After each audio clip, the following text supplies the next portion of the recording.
What up, YouTube? It's your boy. Wanted to give you guys an update on my bike and all my parts and where I've got them and what I've done to my FRP GMB Predator 212 engine swap.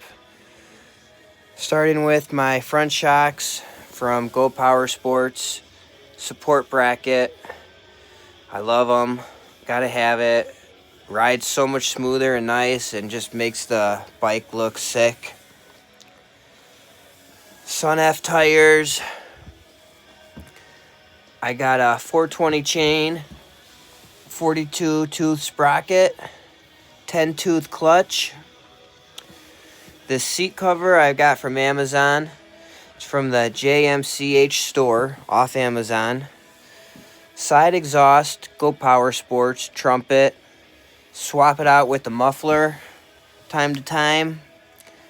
Trumpet is super loud. Neighbors love it.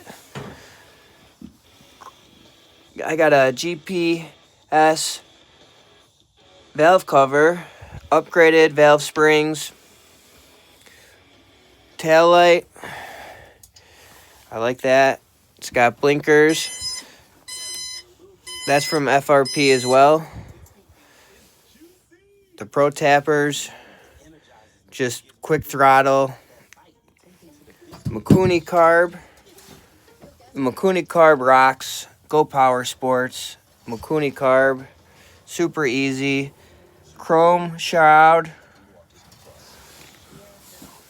Most of my stuff from Go Power Sports and FRP, Amazon. I'm starting a new build, so we'll be back. Don't forget to subscribe, like, and share. Peace.